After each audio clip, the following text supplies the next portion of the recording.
Hello বন্ধুরা, Sunday special রেসিপিতে আজ আমি বানাচ্ছি গ্রিন চিকেন। গ্রিন চিকেন নামটা আমি দিয়েছি। গ্রিন কেন বলছি এটা আমি পরে বলছি। সবার আগে মাংসটাকে ম্যারিনেট করে নিই। তো ম্যারিনেশনের জন্য আমি কি দিচ্ছি এখানে, হলুদ গুঁড়ো দেব, গোলমরিচ গুঁড়ো দেব আর একটু সর্ষের তেল দিয়ে ভালো করে মেখে এটাকে 1 ঘন্টা রেখে দেবো। কিছুই না, রোজ নামচার জীবনে এই একঘেয়ে চিকেনকে বিভিন্ন রকম স্বাদ দেওয়ার একটা প্রয়াস, আর কিছুই না।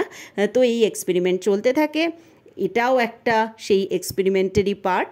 তো স্বাদটা কিন্তু ভালোই হবে, খেয়ে দেখতে পারেন।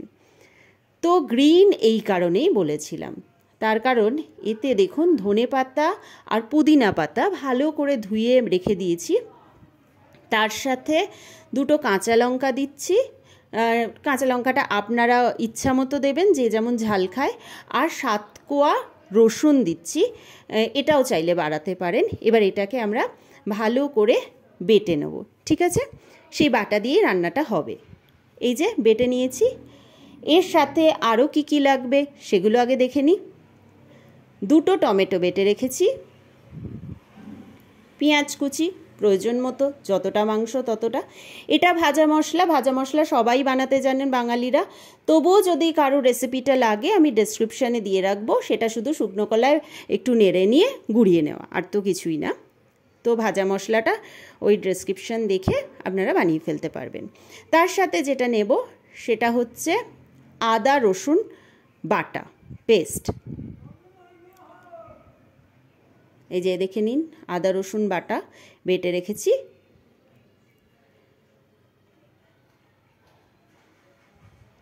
আর গোলমরিচ গুঁড়ো।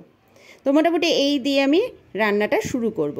তবে হ্যাঁ, এর ফোড়নটাও ভালো করে দেখে নিন। ফোড়নে অনেক কিছু পড়ে, সেখানে শুকনো লঙ্কা, তেজপাতা, গোটা গরম মশলা, গোটা ধনে আর গোটা গোলমরিচ, এই দিয়ে আমি ফোড়ন দেব, ঠিক আছে? তো এবার কড়াইতে তেল 2 রকম মেশালাম, সাদা তেলটা বেশি, সর্ষের তেল একটুখানি মিশিয়েছি। আমি খুব কম তেলে রান্না করি, দেখতেই পাচ্ছেন। এবার এতে যেটা করব, ফোড়নটা দিয়ে দেবো। তেলটা আপনারা একটু বাড়াতে পারেন, যে যেমন খান। পেঁয়াজটা দিয়ে এবার একটু ভালো করে ভেজে নেব। পেঁয়াজটা ব্রাউন হয়ে এলে তাতে আদা রসুন বাটাটা দিয়ে ভালো করে এরকম 2 মিনিট একটু ঢাকা দিয়েও নেড়ে নিতে পারেন। তারপর দেখুন হলুদ গুঁড়ো দিলাম, টমেটো বাটাটা দিলাম, নুন দিলাম,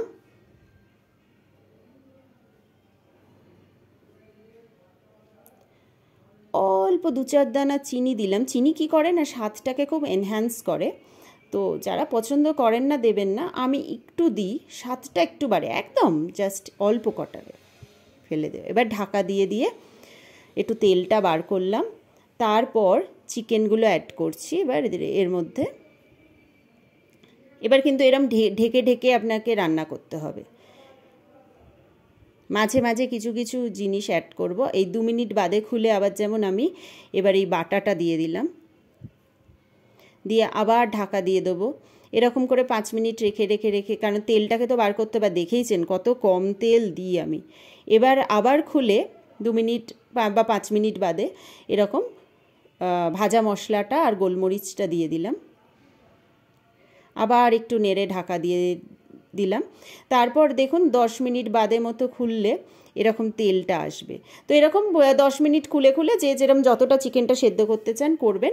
আমি কোনো জল এতে আলাদা করে দিই না, কারণ টমেটো বাটার জল, তারপর পুদিনা ধনেপাতা বাটার জল, সব জলগুলো পড়ে, তো ওতেই হয়ে যায়।